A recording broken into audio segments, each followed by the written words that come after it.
Libra! Kamusta? Welcome back to Pinay Angel Tarot. This is your June kapalaran para sa mga Libra. General love reading. Although baka may mensahe din sa career nyo. Tingnan natin. Depende kung anong cards ang lalabas. Kamusta kayo guys? Comment present mga Libra. And pag nag-resonate, i-comment nyo para alam ko. Also, kung kailangan nyo ng gabay, pwede kayong mag-avail ng private reading services ko. You can message me to book a reading sa Facebook page ko, Pinay Angel Tarot, or sa Viber or sa WhatsApp para mas mabilis. Nasa description box po yung contact details ko. So, tingnan natin ang mga energies connected kay Libra ngayon sa love life mo at sa career mo. Ready ko lang yung mga cards nyo, guys.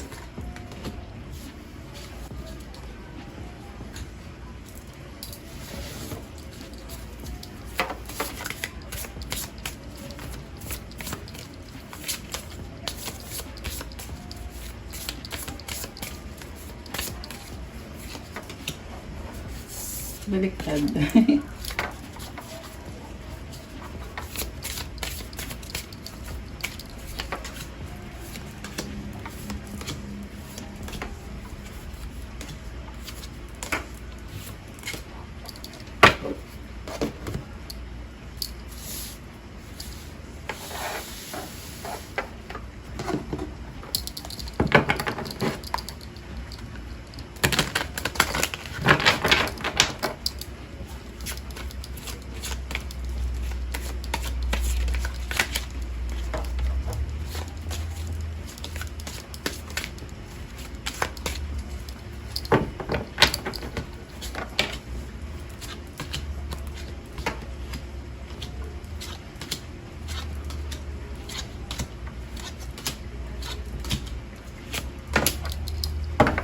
Okay, so unang mensahe kay Libra, hingan natin. Bond, yin yang, wow! So, a love bond grows stronger over time. Like the yin yang symbol, twin flames contain an aspect of each other's character within themselves. Alam mo, nagbo-bloom yung relationship nyo. Kita nyo yung bulaklak na yan. Nag-bond na kayo ng taong yan over time. Ibig sabihin, matagal-tagal na din tong connection na to.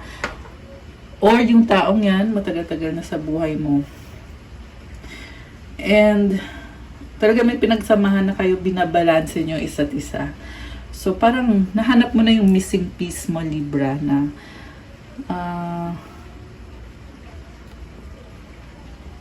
nakikita mo yung sarili mo sa kanya, nakikita niya yung sarili niya sa'yo. And I feel like merong partnership dito, sinusuportahan nyo isa't isa. Ayan. Tingnan natin yung moon card mo. Moon card. Luck is on your side. New moon in Sagittarius. Wow! I love it. So, may swerte para sa'yo. Okay, very good. Ang energy mo, Sea Lion, 7 of Shells. Nangangarap ka, merong rainbow, symbolizes opportunity. Medyo nalilito ka sa dami ng opportunities na magaganda. Pero at the same time, in-enjoy mo lang din kung anong meron ka sa ngayon. Ang nakita ko dito, you have enough na, pero parang naghahanap ka pa ng something more. Ano kaya yon? At nalilito ka, alin kaya dito uunahin ko? Parang hindi nakafocus si Libra ngayon. Kasi nga, nakikita mo yung mga possibilities. Actually, there is excitement. Optimistic naman tong vibe na to. Although medyo, yun nga, medyo lutang in a good way. At talagang lumulutang siya sa tubig. Yung Sea Lion. At ano pa ba? Malalim ang emosyon na involved dito. So, may mga iniisip ka rin. Kita mo yung mga ibon na yan. Hindi perfect ang lahat, ibig sabihin. Pero nakakatuwa kasi may rainbow. Mukhang meron mga problems na nagkaroon ng solusyon at ng mga opportunity. Kaya lumabas yung rainbow dito. Okay, very good. Yung person mo naman, Raven, Messenger of Magic. Oh my gosh. Alam mo, nakita ko, very powerful tong person mo. Parang, merong bagong simula dito eh. I feel like healer yung person mo. Kita mo yung nasa tubig na yan. Meron siyang pinag-aaralan. Messenger of Magic. Bongga naman ito.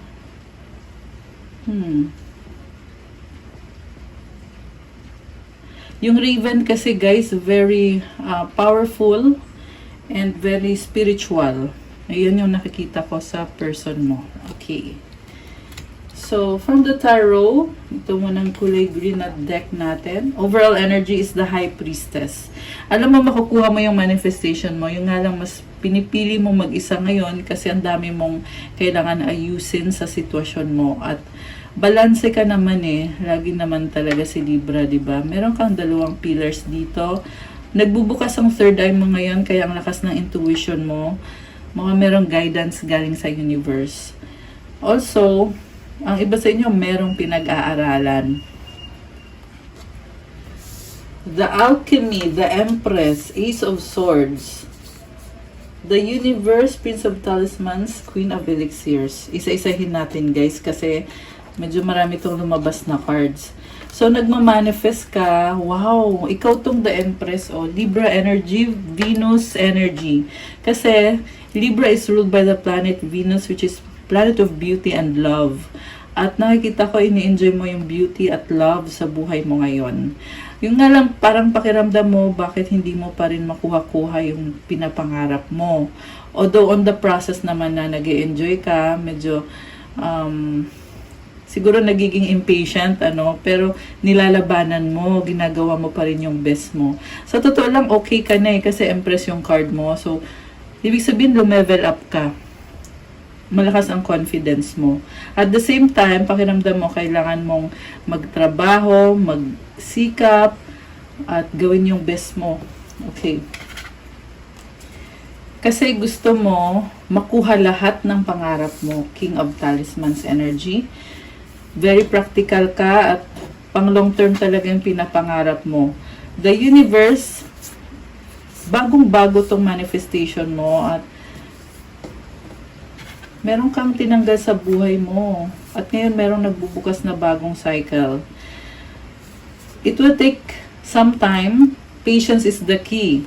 Pang long term kasi na success yung tinatarget mo. Queen of Elixirs. Merong person dito nagmamahal, sumusuporta sa'yo. Posibleng nasa malayo, LDR kayo. May mga pangarap din itong person na to para sa inyo. Gusto niya ikaw makasama. Mahal ka ng taong to. Malakas ang intuition, baka may kadil kang water signs, Cancer, Pisces, or Scorpio. And sa nakikita ko dito, malayo nga, oo, long distance. Pero at the same time, alam mo yung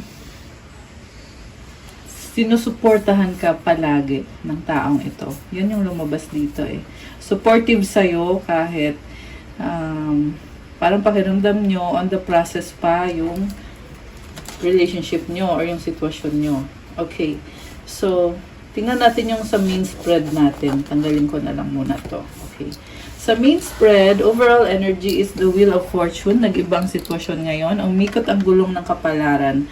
There is expansion and growth. I feel like there's a new beginning sa relationship nyo ngayon. Nag-iba yung sitwasyon. Kung paano nag-iba, hindi ko pa alam. Tingnan natin. Okay.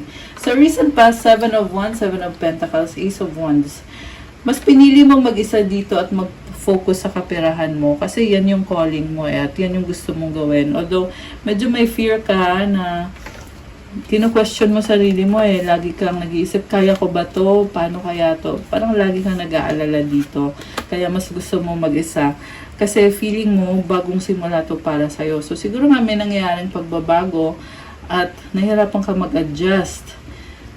Although gusto mo naman yung ginagawa mo, pero andun yung nagda-doubt ka sa sarili mo. Yung confidence mo, hindi pa siya 100%. Kaya nagsaset ka ng boundaries, parang sasabi mo dito na ayusin mo muna yung sarili mo hanggang sa lumakas yung confidence mo. Okay, so gusto mo munang mapag-isa at mag-focus. Sa current energies mo, oh my gosh, 2 of Cups, 4 of Cups, 4 of Swords. Okay, so una sa lahat, merong love dito. Pero bakit parang hindi ka masaya? Pero hindi mo muna pinoproblema, kinakalma mo yung isip mo. So possible na nagkaroon ng reconciliation. Kasi sa recent past gusto mo mag-isa. Ito ngayon andito yung reconciliation. At the same time, nakikita ko na merong something dito sa connection na to na iniisip mo hindi ka masaya or nalulungkot ka. Kaya iniisip mo, saka mo na muna pag-aralan or saka mo na ayusin. Ayun. And lumabas din dito na nasa process of healing ka. Kaya parang, oo, andyan siya, party siya ng buhay mo. Pero ikaw, hindi ka pa 100% okay. So, kailangan mo pa ng more time para alagaan ang sarili mo. So, I feel like very attractive ka ngayon. Libra. Kita mo yung babae dito na nakahiga. So, parang, na-feel ko dito full of attraction itong connection na to. Also, tanggap niyo isa't isa, mahal niyo isa't isa. Possible na soulmate mo yung kadil mo. Binabalanse niyo isa't isa eh. Kanina nga meron tayong card na yin-yang. Ayan. Merong masculine and feminine dito. Okay. So, near future, the Emperor, Queen of Swords, and the King of Pentacles. So, na-overwhelm ka dito. Bakit parang nag-iba yung yung energy dito? Very logical ka. Sa totoo lang, palaban ka dito eh. Kaya, I feel like makukuha mo ulit yung confidence na feeling mo nawalan ka ng confidence. So, ito makukuha mo naman ulit. And, I feel like masyado mo ini-enjoy. Sorry guys, yan yung na-feel ko dito eh, na masyado mo ini-enjoy na ito ka, makukuha mo din yung confidence na yan. So, sa ngayon, pinapahinga mo muna yung isip mo at alam mo na malapit ka na din maging okay para ma-achieve mo yung mga long-term goals mo. Okay. So, mag-clarify tayo guys. Bakit merong malaking pagbabago dito sa energies ni Libra? 12 on the clock. Oh my gosh! May angel numbers. Queen of Cups, 8 of Cups, 7 of Cups. Okay. Sa totoo lang, ang daming cards na gustong lumabas. 6 of Wands sa bottom of the deck. Overcoming, conflict, and victory and success din to guys. So, parang nagkakaroon kayo ng bagong chance ng person na ka-deal mo.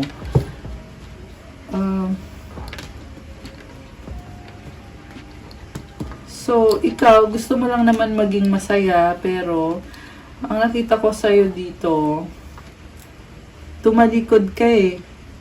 Kasi nalilito ka, ang dami mong gustong gawin.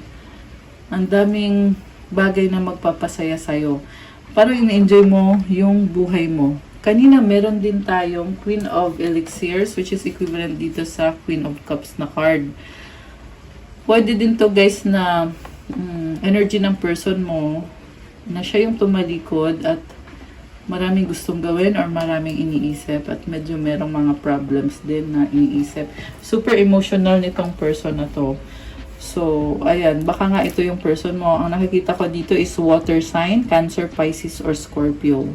So, itong taong kadil mo, napakalakas ng confidence. Yung nga lang, parang may distance sa inyong dalawa kasi tumalikod siya dito eh. Parang siguro nafe-feel mo na nag-iba siya or dami niyang iniisip, sobra siyang emotional, alam mo yon, or nagtatampo siya sa'yo. Ayan. Nagbago siya, parang ganun yung nakikita ko dito guys. Nagbago. Ano yon? Bakit nagbago? King of Swords, Knight of Cups, Ace of Pentacles, Ten of Wands, sa bottom of the deck, Temperance. Oh, okay. So, mukhang ikaw na to ngayon. Iniisip ko yung person na yan, may offer ka sa kanya na bagong simula, pero at the same time, may burden ka dito. Bakit kaya? Sa bottom of the deck, Temperance. This is about patience. Parang feeling mo hindi mo pa mabigay sa kanya yung best mo eh. Kasi patience card to. It will take some time. Nagmamanifest ka. Malakas sa intuition mo ngayon. Ayan, nakabukas yung third eye niya. There is romance. Wow. So, may burden ka. Ayan. Okay. So, Justice card, ikaw yan. Okay, clarify natin ulit.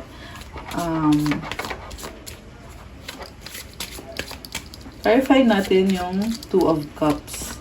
Okay, sa current energies nyo. The Fool, wow, guys, Judgment, New Beginning, Taking the Leap of Faith, Six of Pentacles. Medyo malungkot ka dito, pero at the same time, ini-enjoy mo kasi bagong cycle to eh.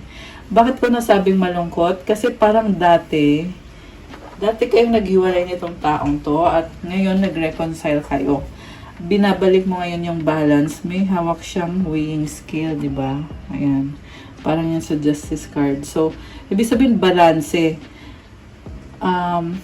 Balanse na ulit. Kumbaga nalampasan nyo yung problems nyo, yung trials sa inyo ng taong yan. Nakakatawa actually kasi andito yung The Fool, unang-unang card, pati yung Judgment card, which means na parang nabunutan ka ng tinik. Parang ganun yung pakiramdam mo dito. Kasi bumalik na yung balance, nalampasan nyo yung mga challenges. Although sabi ko nga medyo malungkot kasi parang feeling mo dito na oo, nalampasan nyo nga yung challenges. Pero ano na ngayon, magsisimula kayo ulit. Parang ganun yung pakiramdam. Wow, guys! Oh my gosh! White Numen Manifestation card. Alam mo, sa love life mo to, mukhang okay naman pala eh. So, this is the best card sa tarot deck na to, itong White Numen. Parang blessing to eh. Blessing from the universe. Success na talagang pinangarap mo to. Minanifest mo to. So, ito. Ayan, claim na yan. Claim na yan, Libra. Okay. Wow. I love it. Oh my gosh, bakit may death? Oh, grabe. So, transformation, Five of Swords, the Chariot. Oh, okay. Okay lang pala. So, ito na nga, ma-overcome or na-overcome na. Ayan. Yung iba kasi nauna na nangyari. Yung iba naman mangyayari pa lang. Ayan, since iba-iba ng sitwasyon, general reading, mangyayari tong transformation sa connection ninyo kasi gusto mo talagang ayusin. The Chariot, ilalaban mo. The Sun, New Beginning, Six of Cups. Sobrang mong namiss yung taong yan na mukhang magkalayo kayo or mabagal dahil may mga responsibilities sa buhay. Queen of Pentacles, Six of Swords. Nakita ko dito, kailangan mo magsakripisyo kasi very practical ka eh. Kailangan mo magtrabaho. Yung iba sa inyo may inaalagaan pa kayo. Family nyo may sinusuportahan. Baka yung iba may anak. Ayan. Six of Swords. King of Cups. Oh wow. Justice card. Kaya mo ginagawa yan. Kaya mo kailangan magtrabaho. Para syempre sa mga pangarap mo. Para sa future mo. At kaya mo kasi malakas ka. Justice. Pag lumabas kasi itong card na to, it symbolizes na yung mga problems is normal na lang sa'yo. Parang ganun. Kasi kaya mo eh. Kaya mong balansehin, lumalaban ka. And then, the World card, ending sa New Beginnings, Page of Swords and the Tower. Sunod-sunod na pagbabago. Meron kang pinag-aaralan, kinakalma mo yung sarili mo kasi tuloy-tuloy lang yung manifestation mo dito. So, mas pinipili mong manahimik at mag-isa. Eight of Swords and the Three of Swords and the Four of Wands, the Hermit. Okay naman, pero yung nga lang kailangan mo ng time para maka-recover. Laban ka pa rin. Andito si King of Wands, Eight of Pentacles, Three of Pentacles, Partnership, Ten of Swords. Mukhang masagana naman when it comes to your work. Ten of Swords and the Nine of Swords. Posible puyat kayo guys sa trabaho. Ayan, Two of Pentacles. Overthinking yung lumabas, pabago-bago. Tinatry mong balansehin. Magician, manifesting, connected sa bahay or sa finances. Ten of Pentacles energy. Okay, wow, ang ganda naman. Okay, gusto lumabas nitong cards na to.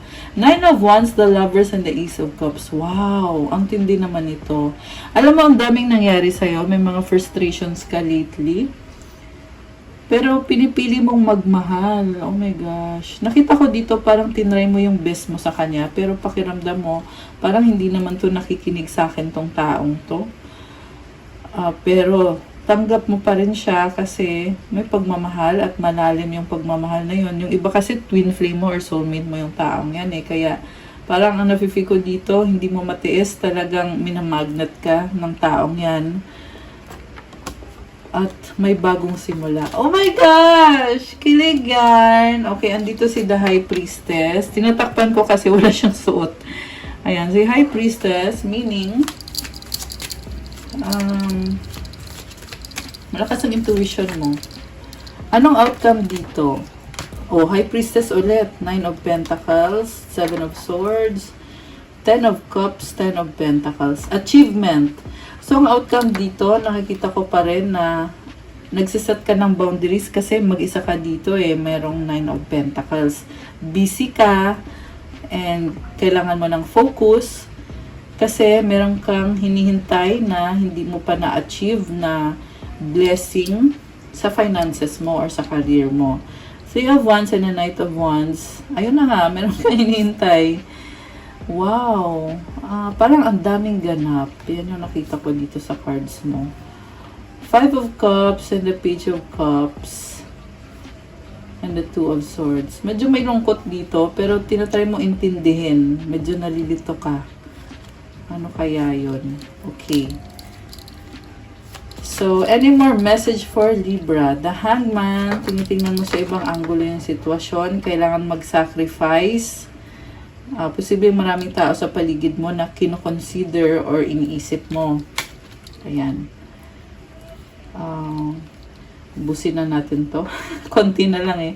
Knight of Swords, Ace of Swords, 9 of Cups. Mabilis na energy, biglaan, exciting.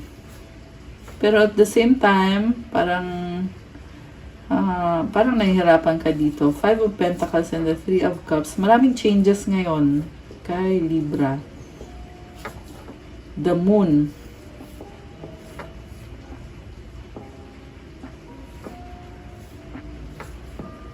Parang gusto mo mapag-isa. Ayan. Mas gusto mo mapag-isa at mag-recharge. 4 of Pentacles, the Hierophant.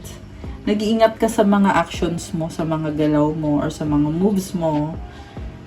Kasi talagang inobserbahan mo yung sitwasyon.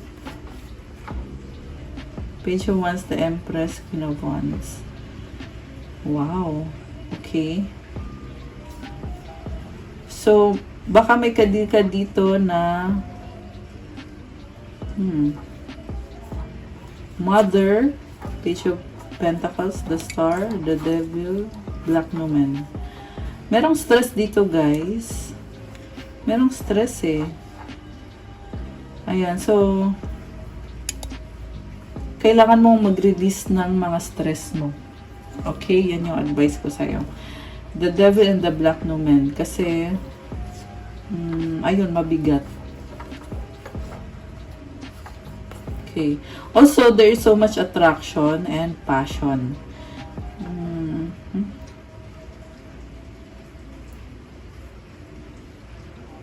Ayan. Okay.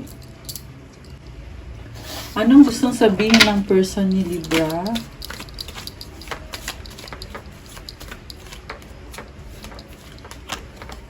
I don't react when people mention you. You were the best thing in my life. Wow. So, bakit kaya hindi siya nagre-react? Okay. Ano pa? I'm becoming a better person. Wow. So, siguro may nagtatanong tungkol sa'yo pero hindi siya nagsasabi. Naayos din niya yung sarili niya. Ano pang gustong sabihin ng person ni Libra? Sometimes I stay awake thinking about you. You speak to me through music. Kaya lagi ka niya iniisip. Lagi ka niya naaalala sa music na pinapakinggan niya. I know I was a distraction from your pain. So, parang naging pabigat siya sa'yo. Okay. Pakiramdam niya. The timing just wasn't right for us. Okay. One more. I'm so attracted to you. Wow!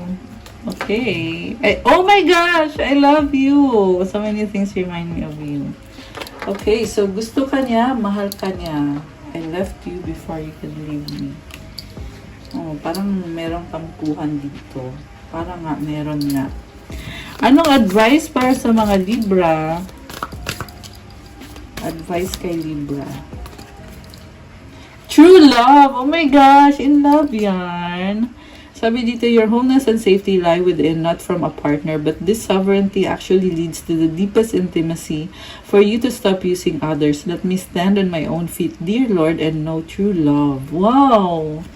So sabi dito, wag mo daw masyado iasa sa person mo, yung happiness mo, kasi nasa sayo na mismo,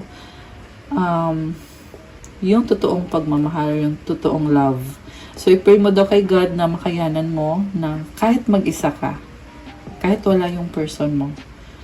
So, ayan, para mas maging strong ka. So, nice naman. Pati yung card natin, ang daming flowers and color pink siya. So, it means na nagbo-bloom si Libra. Sabi ko nga kanina pati yung bond ninyo ng person na yan, mas nagiging tighter yung love connection ninyo. Possible na feeling mo yan ay true love na talaga yung taong yan para sa'yo. I love it! Oh my gosh! Ayan. Okay guys, that's all I have for you, Libra, for your June Kapalaran. Thank you for watching. Please like the video at comment kung nag-resonate ba or kung nagustuhan nyo ba yung reading natin. Kung hindi nag-resonate, okay lang po. I-comment nyo pa rin para alam ko. Kung kailangan nyo ng gabay, kung nag-resonate at kailangan nyo ng more information, pwede kayong magpa-book sa akin ng private reading. Message lang kayo sa Facebook page ko, Pinay Angel Tarot, or sa Viber or sa WhatsApp para mas mabilis. Nasa description box po yung contact details ko. Tingnan nyo na lang po sa ilalim ng video na to. And also, meron po tayong mga crystals, kagaya ng mga nakikita nyo dito sa table ko. Mga bracelets na pwede nyo gamitin na tumulong magpaganda ng energy mo, to attract love, to attract money, for wealth, prosperity, abundance, focus, mental clarity, motivation, and manifestation. So, iba-iba po. Marami po pong iba. So, tingnan nyo na lang po dun sa Instagram ko at mag-message na lang kayo. Ang crystal para kay Libra is rose quartz or lavender rose quartz. Kagaya nitong suot ko, this is lavender rose quartz. Marami pang ibang crystals para kay Libra, pero yung main crystal mo is ito talaga kasi this is the crystal of love and Venus energy kasi ang Libra Kaya, ito yung talagang nag-heal sa'yo. Yung crystal na ito. Ayan. Crystal, planet of beauty and love kasi ang ruling planet mo, which is Venus. Ayun. So, mag-message na lang kayo, guys. So, thank you, Libra. Have a good night or day. God bless you. Stay safe. I'll see you again soon. Love you, guys. Bye!